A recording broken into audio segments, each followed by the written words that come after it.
प्रति भी बाबा साहब के इस पर और साथ में उस पर हमले की भी शिकायतें आती रहती हैं, गाहे बगाहे। आज हाथ पर तोड़ दिया तो कल पैर तोड़ दिया तो गाली पोत दिया। मुझे तो लगता है कि मोदी जी अभी तो प्रधानमंत्री हैं, इनके नाम पर स्टेडियम बन गया, प्रतिमा भी कोई लगाने वाले नहीं। सुना था मैं मंदिर उंदिर बनवा दिया था 2-4 लोगों ने। वो कोर्ट ही देखेगी और मुझे लगता है कि धरना प्रदर्शन का रास्ता छोड़कर कोर्ट ही जाना चाहिए। लेकिन आगे आपको क्या लगता है, मूर्ति लगेगी राष्ट्रीय ध्वज जैसा उन्होंने लगा दिया? नहीं, मूर्ति भी लगेगी, राष्ट्रीय ध्वज तो तिरंगा तो लगेगा ही लगेगा, वो तो उसको तो हम सलामी ठोकते ही है। लेकिन मूर्ति अगर वहाँ नहीं लगेगी तो ये बहुत दुर्भाग्यपूर्ण होगा और बहुजन समाज के लिए ये अपमान की बात होगी अगर ऐसा नहीं हुआ तो। नहीं, बार एसोसिएशन के लोग विरोध पर उतर आए, ये कंप्लीट वाक्य नहीं है, वाक्य अधूरा है। पूरा ये है कि बार एसोसिएशन में जो मनुवादी विचारधारा के लोग थे वो विरोध पर उतर आए, क्योंकि आपने वो दृश्य तो देखे जो बार एसोसिएशन के ही 2 पार्ट हो गए और दोनों आपस में भिड़ गए। तो संपूर्ण बार एसोसिएशन को आप ये मत कहिए कि उन्होंने विरोध किया, मुट्ठी भर मनुवादी विचारधारा के लोगों ने विरोध किया। सबसे महत्वपूर्ण बात यह है कि वो प्रस्तावित पहले से था, कोई अचानक लाकर नहीं किया गया कि भाई आज लाके खड़ा कर दिया गया। वो प्रस्तावित था और उसको लगना था और न्यायालय के परिसर में तो लगना ही चाहिए, वो तो लगना ही चाहिए, क्योंकि संविधान से जब हम संविधान पढ़ते हैं तो बाबा साहब की तस्वीर सामने अपने आप आ जाती है। जाहिर सी बात है, जो संविधान का मंदिर है अगर वहाँ बाबा साहब की प्रतिमा लग रही है तो ये तो खुशी की बात है और अच्छी बात है। लेकिन दुर्भाग्य से कुछ लोगों को पता नहीं क्यों संविधान से तो कठिनाई है ही। पिछले चुनाव में आपने देखा ही होगा, बयान जो आ रहे थे अलग अलग तरह से, अगर इतना दे दोगे तो मिटा दूंगा, उतना सीट दे दोगे तो खत्म कर दूंगा, इत्यादि इत्यादि। लेकिन बाबा साहब की प्रतिमा से भी इनको परेशानी है, जो कि नहीं होना चाहिए। देखिए, देश में अनेकों महापुरुषों के प्रतिमा लगाए गए और समय समय पर लगाए जाते हैं, चाहे गांधी जी हो, और मैं समझता हूँ लाखों प्रतिमाएं गांधी जी की लगी हुई है, नेहरू जी की लगी हुई है, सरदार पटेल की लगी हुई है प्रतिमाएं।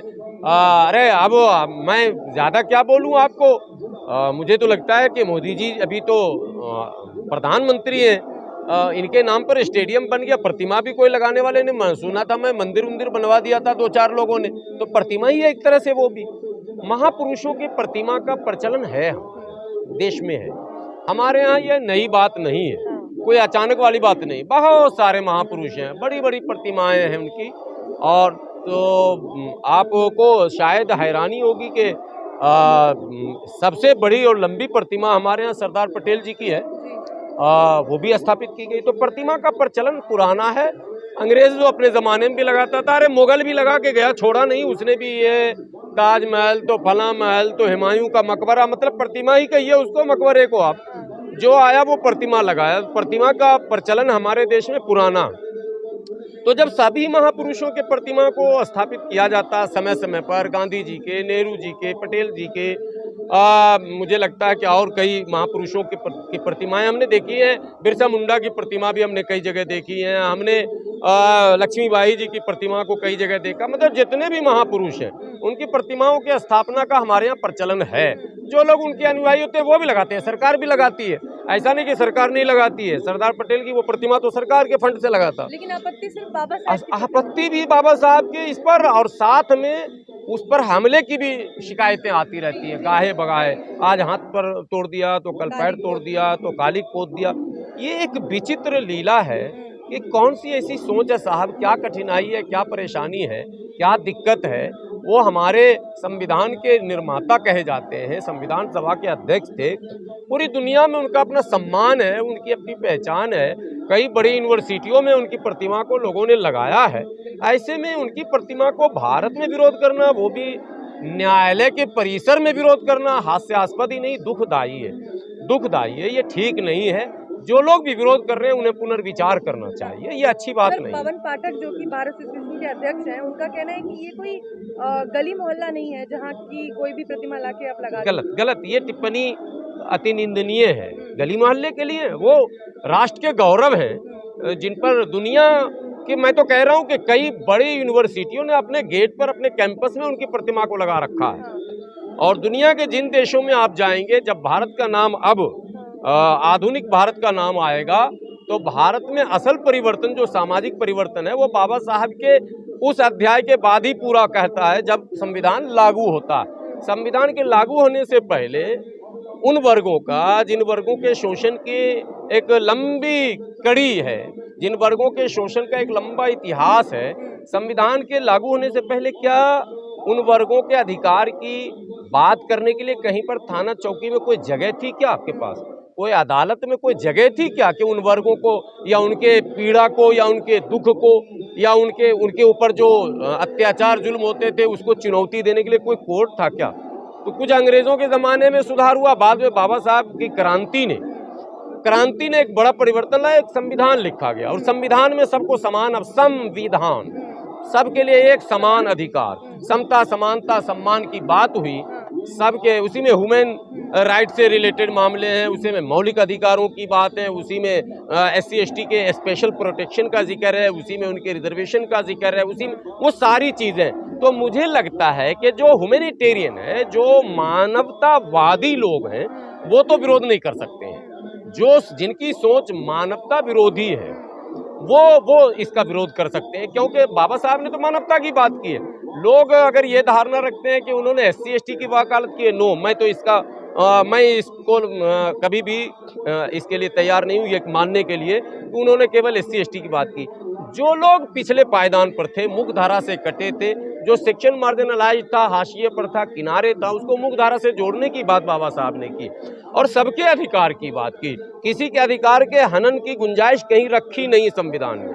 लेकिन अब अगर सामंतवादियों को, मनुवादियों को पेट में मड़ोर है कि भाई इस शख्सियत को, इसके प्रतिमा को, इसके नाम को या इसके संविधान को लिखे हुए जिससे नाम जुड़ जाता अचानक, इसको ख़त्म कर दो, संभव नहीं है। पर कठिन दौर है, प्रशासन और शासन और सत्ता जिसके हाथ में है, कहीं ना कहीं ऐसे लोगों को, जैसे आप बता रहे हैं राष्ट्रीय ध्वज, जैसे कुछ सड़कों के नाम बदले गए तो आपत्ति ना हो इसके लिए उन्होंने APJ अब्दुल कलाम रोड नाम रख दिया। भैया आप क्या करोगे? कलाम का विरोध करोगे क्या? फंस गए ना। तो तिरंगा का विरोध करोगे क्या? फंस जाइएगा। तो अब राष्ट्रध्वज, अरे राष्ट्रध्वज तो हर जगह लगा ही हुआ है। हाँ, राष्ट्रध्वज तो हम लोग का सम्मान तो सब लोग करते हैं, लेकिन नहीं है, नहीं, सब लोग करते हैं बोल के आप उनको क्लीन चिट दे रहे हैं। जो तिरंगे से नाक पोंछ रहे हैं उनको क्लीन चिट दे रहे हैं आप। अच्छा। सब लोग कहाँ करते हैं? वो लोग नहीं करते हैं जो बाबा साहब के सोच के विरोधी है, जो बाबा साहब की प्रतिमा का विरोध कर रहे हैं, वही लोग तो तिरंगा से नाक पोंछ रहे हैं। तो बाबा साहब की प्रतिमा को दरवाजे के सुप्रीम कोर्ट परिसर के अंदर तक नहीं आने दिया गया, परिसर के बाहर अभी भी प्रतिमा ऐसी की ऐसी रखी हुई। नहीं, वो कोर्ट का मामला, कोर्ट उसको देखेगी। देखिए हाई कोर्ट के कोर्ट ने बकायदा परमिशन दे दी थी, गवर्नर को इनविटेशन भेजा गया था। ये प्रोसेस पॉलिटिकल नहीं है, इसमें लीगली प्रोसेस है, कोर्ट ही देखेगी, इसको कोर्ट ही देखेगी।